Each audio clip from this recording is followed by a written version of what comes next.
Good morning. जैसे कि आप लोग लास्ट में पढ़ चुके थे कि कल हम लोग पढ़ चुके थे या फिर बल के बारे में, तो बल से आपको बताया था कि बल क्या है। तो बल एक खिंचाव या धक्का होता है, तो मैंने आपको बताया था। और किसी वस्तु पर बल लगाने से वस्तु का स्थान भी परिवर्तन हो जाता है, ये भी आपको बताया था। अब और आगे की कंडीशन आपको थोड़ा सा बताएंगे कि बल में क्या होता है। जब आप किसी वस्तु को धक्का देते हैं और अगर वस्तु उसी दिशा में चली जाती है तो ये जो बल होता है वो होता है आपका कौन सा बल, आकर्षण बल होता है। लेकिन अगर वस्तु के दिशा के विपरीत अगर आप क्या करते हैं, बल लगाते हैं, तो वो प्रतिकर्षण बल होता है। मतलब सीधा सा है, जैसे अगर साइकिल किसी दिशा में जा रही है और आप क्या कर रहे हैं, वस्तु को अपनी तरफ खींच रहे हैं, मतलब धकेल रहे हैं, तो हम कह देंगे ये कौन सा बल है, ये है आपकी तरफ खींचने वाला आकर्षण बल। लेकिन अगर वस्तु को आप और दूर ले जाएंगे तो ये हो जाएगा आपका कौन सा बल, प्रतिकर्षण बल। तो बल लगाने से, और देखो बल की डेफिनेशन ही यही है कि खिंचाव या धक्का, यही बल कहलाता है। किसी वस्तु पर आप खिंचाव दो या धक्का दो या फिर ठोकर मारो तो ये बल ही है। अब बल के बारे में मैंने आपको बताया था कि बल क्या है। तो देखो बल को F से निरूपित करते हैं और ये एक सदिश राशि है। ये कैसी राशि, एक सदिश राशि।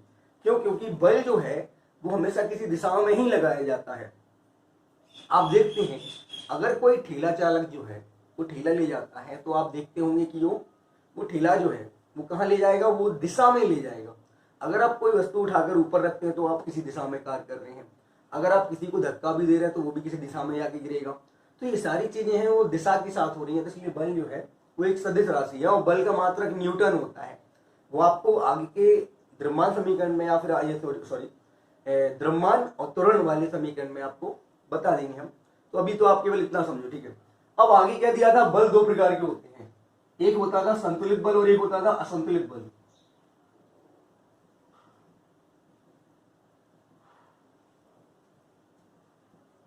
तो दो प्रकार के बल बताए थे आपको, एक संतुलित और एक असंतुलित बल। उसमें क्या होता है, जिनमें परिणामी बलों का योगफल शून्य होता है, जिनमें सारे बलों का परिणामी शून्य होता है वो होता है आपका कौन सा बल, संतुलित बल। और जिसमें अशून्य होता है तो वो होता है आपका असंतुलित बल। कैसे? तो मैंने आपको एक एग्जाम्पल बताया था।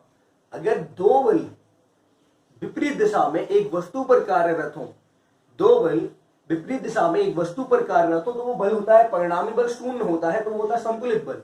लेकिन अगर दो बल विपरीत दिशा में लग रहे हैं और एक बल ज्यादा और एक बल कम लग रहा है, तो ऐसे में परिणामी जो है शून्य नहीं होगा, तो वो होगा आपका असंतुलित बल। कैसे?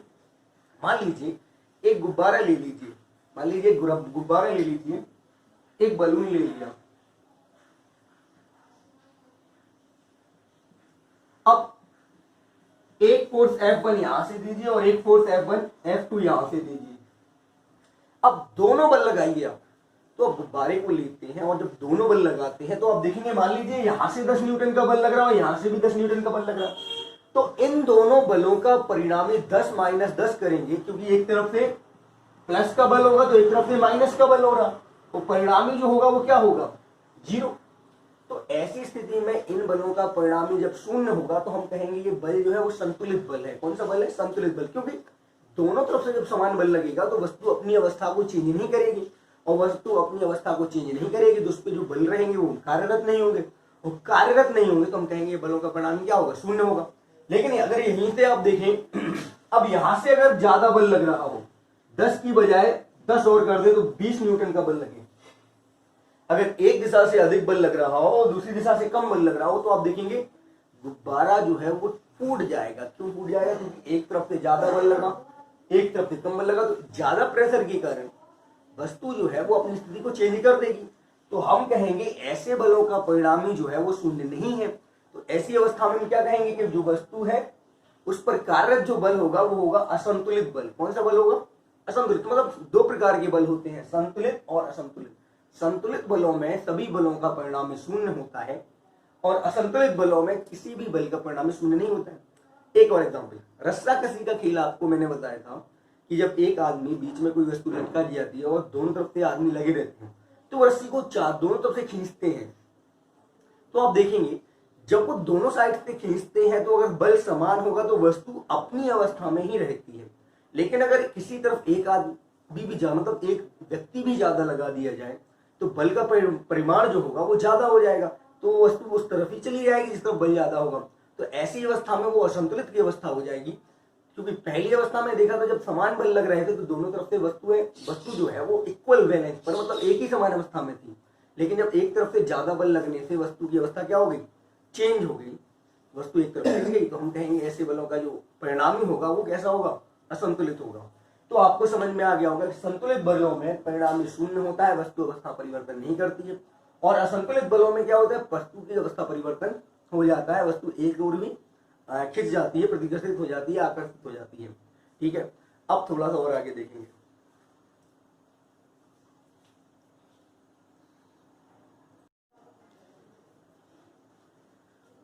तो आपने संतुलित असंतुलित बलों के बारे में थोड़ा समझा। अब इसका एक और एग्जाम्पल आपको बता रहे हैं। मान लीजिए एक बॉक्स रखा हुआ है और एक बच्चा यहां से कुछ न्यूटन का बल इस बॉक्स पर लगा रहा है।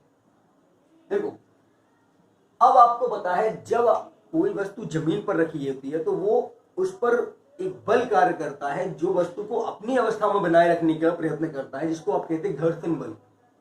और ये बल बाह्य बल के विपरीत लगता है और इसी घर्षण बल की वजह से आप लोग जमीन पर भी चल सकते हैं, क्योंकि घर्षण बल जब तक रहेगा तो आप फिसलेंगे नहीं। तो ये वस्तु के बल, मतलब वस्तु के बाह्य बल की विपरीत दिशा में कार्य करता है। अब मान लीजिए ये लड़का जो है इस बॉक्स पर कोई बल लगा रहा है। अब अगर ये इसको खिसकाने का प्रयत्न करता है तो देखो, मान लीजिए इसने 10 न्यूटन का बल लगाया और बॉक्स को वो धकेल रहा, बॉक्स को क्या कर रहा, बिल्कुल धकेल रहा है। लेकिन बॉक्स अगर अपनी अवस्था नहीं परिवर्तित करे, बॉक्स जो है जैसा था वैसे ही रहे, तो इसका मतलब इसने तो 10 न्यूटन का बल लगाया था, तो यहां से जो बल उत्पन्न हुआ वो हुआ घर्षण बल, वो इस बच्चे द्वारा लगाए गए बल के विपरीत, यानी उल्टी दिशा में भी कितने न्यूटन का था, 10 न्यूटन का था। मतलब हमने अगर उस किसी वस्तु पर बल लगाया, वस्तु नहीं हिली, तो इसका मतलब वो हमारे बल का विरोध करने के लिए उतना ही बल उत्पन्न कर रहा है जिससे वस्तु की अवस्था में परिवर्तन नहीं हो रहा है। ऐसी अवस्था में जो सभी बलों का परिणामी होगा वो क्या होगा, शून्य होगा। तो हम कहेंगे कि इस बॉक्स पर एक बल कार्यरत है जो जिसे कहेंगे हम लोग संतुलित बल। क्यों? क्योंकि वस्तु जो है जैसी अवस्था में थी वैसी ही रही, तो हम कहेंगे सभी बलों का परिणामी 0 रहा, तो वस्तु खिसकी ही नहीं। जैसे कभी कभार आप क्या करते हैं, मेज कुर्सी खिसकाते हैं, लेकिन आप जब जितना चाहे बल लगा लो वो नहीं हिलती, तो आप क्या कह सकते हैं कि उसका जो घर्षण बल है मेरे द्वारा लगाया गया बल के बराबर हो गया। तो जो वस्तु है वो अपनी अवस्था को चेंज नहीं कर पा रही। लेकिन कभी कभी आपने देखा होगा कि जब आप बल लगाते हो वस्तु खिसक जाती है। कभी कभी आपने देखा होगा कि बस जैसे ही आप बल लगाते हैं तो वस्तु क्या होती है, खिसक जाती है। इसका मतलब आपके द्वारा लगाया गया बल वस्तु के घर्षण बल से ज्यादा हो गया, तभी वस्तु क्या हो गई, खिसक गई। तो आप कहेंगे कि ऐसे में बलों का जो परिणामी है वो शून्य नहीं हुआ। एक और एग्जाम्पल, कभी कभी आप वस्तु पर बल लगाते तो आप ही पीछे खिसक जाते हैं। देखा होगा कि कभी बहुत भारी वस्तु पर आप बल लगाते हो चिकनी सतह पर, तो आप जितना चाहे बल लगा लो वो तो नहीं खींच सकती, लेकिन आप ही पीछे खिसक जाते। इसका मतलब उसका घर्षण बल आपके द्वारा लगाए गए बल से कैसा है, ज्यादा है, तब आप पीछे खिसक जाते। तब भी वहां पर कौन सा बल हुआ, असंतुलित बल। तो क्योंकि संतुलित बल में वस्तु की अवस्था में कोई परिवर्तन नहीं होता है, वो जैसी थी वैसी ही रहती है। अब थोड़ा सा आपको पढ़ के बता रहे हैं, देखिए लिखा है यदि वस्तु पर कोई बल लगाए तो अगर वस्तु का बल यानी वस्तु पर लगाया गया बल वस्तु के घर्षण बल से ज्यादा है तो वस्तु जो है अपनी अवस्था को छोड़कर आगे निकल जाती है। मतलब आप जितना चाहे बल लगाए, यदि आपका घर्षण बल से बल ज्यादा हुआ आपके द्वारा लगाया बल, तो वस्तु जो है वहां नहीं रहेगी, वो खिसक जाएगी। इसका मतलब वहां पर जो बल है वो असंतुलित बल। लेकिन अगर आपने बल लगाया, वस्तु जैसी थी वैसी ही रही, आप भी जैसे थे बल लगा रहे थे वहां पर ही रहे, तो आपके द्वारा लगाया गया वस्तु के लगाए गए घर्षण बल के बराबर है, यानी वस्तु उसी अवस्था में रहेगी।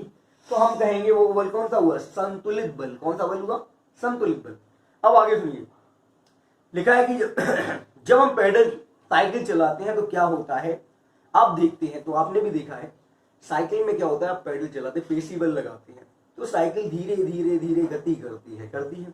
तो जैसे जैसे आप पैडल जितना तेजी से मारेंगे साइकिल की स्पीड भी क्या होती है, उतनी बढ़ती जाती है। लेकिन जब आप पैडल मारना बंद कर देती हैं तो साइकिल थोड़ी तो रफ्तार में रहती है, लेकिन धीरे धीरे उसका वेग कम होता है, गति कम होती है और आगे जाके रुक जाती है।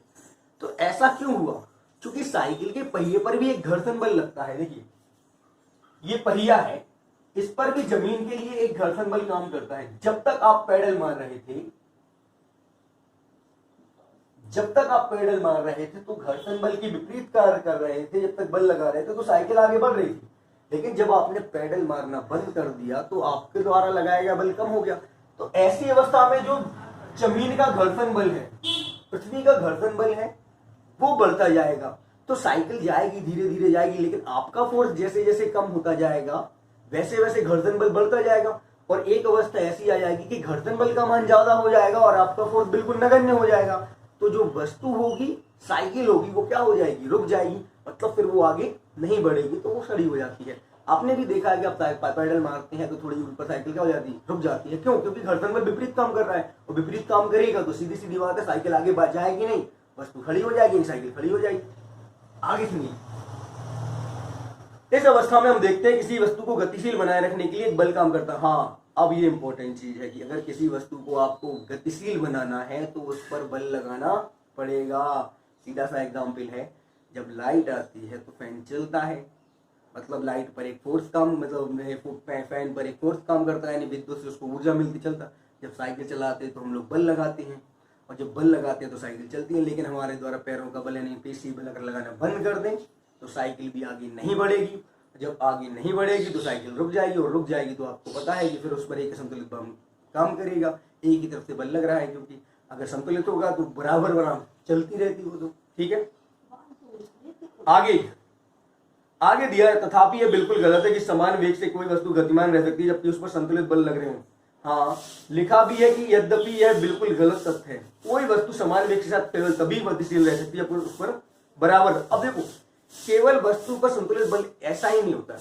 अगर आप साइकिल चला रहे हैं और साइकिल चलती जा रही है तो इसका मतलब घर्षण बल और आपके द्वारा लगाया गया बल क्या हो रहा है, बराबर लग रहा है। अगर साइकिल अपनी एक ही वेग में चले, एक ही समान वेग में चले तो घर्षण बल बराबर है। ऐसी अवस्था में भी संतुलित बल कार्य करता है, ये भी ध्यान रखने की जरूरत है कि मतलब साइकिल चल रही है तो घर्षण बल विपरीत लग रहा, हम पैडल मारते जा रहे तो दोनों बल इक्वल हो जाते हैं। तो साइकिल क्या होती है, अपनी ही अवस्था में अपनी ही स्पीड में चलती रहती है, वो भी संतुलित बल का एक एग्जाम्पल होता है। आगे दिया है, उस पर कोई नेट बल कार्य नहीं करता था। किसी वस्तु पर संतुलित बल असंतुलित बल जब लगाते हैं वस्तु की वेग और परिवर्तन दिशा में परिवर्तन करता। ये भी आपको ध्यान रखना है कि बल, कल बताया था बल का एक खास गुण कि बल लगाने से वस्तु की अवस्था में भी परिवर्तन होता है। मतलब किसी वस्तु को आप धकेलो या आपकी तरफ आ रही हो तो आप अगर उसको थोड़ा सा भी टच कर दो तो उसकी अवस्था क्या हो जाती है, चेंज। जैसे एक बॉल आपकी तरफ आ रही है, आप जोर से मार दो तो वो अपनी अवस्था में नहीं आती, फिर आपकी तरफ नहीं आएगी, वो बदल जाएगी, दूसरी दिशा में चली जाती। ये भी एक बल का एग्जाम्पल था। अतः इस प्रकार किसी वस्तु को तुरंत करने के लिए एक संतुलित बल की आवश्यकता होती है, और उसकी गतीय दिशा में तब तक परिवर्तन होता रहेगा जब तक कि संतुलित बल उस पर कार्य करता रहेगा। यदि बल हटा लेंगे तो वस्तु प्राप्त हुए वेग से गतिमान हो जाती है। अब देखो, लिखा भी है कि किसी वस्तु को त्वरित करने के लिए असंतुलित बल की आवश्यकता होती है। सही बात है। आप अगर एक समान स्पीड से पैदल चलाते हैं, पैडल मारते हैं तो साइकिल एक ही अवस्था में जाएगी। लेकिन अगर आप अपनी स्पीड को बढ़ाने के लिए पैडलों को जोर से मारना शुरू कर दें तो उसकी स्पीड क्या होती है, त्वरित माने गति बढ़ जाती है। तो ऐसी अवस्था में हम क्या कह सकते हैं कि अगर आपको किसी वस्तु को त्वरित करना है, गति में लाना है, तो उस पर असंतुलित बल लगाना पड़ेगा, यानी एक समान बल नहीं लगाना पड़ेगा। ठीक है, तो आज इतना रहने देंगे, फिर आपको अगली वीडियो में गति और बल के नियम जो है, बल के बहुत इंपॉर्टेंट नियम जो है वो आपको समझा देंगे। ठीक है, तो आप इतना समझ लीजिए आज।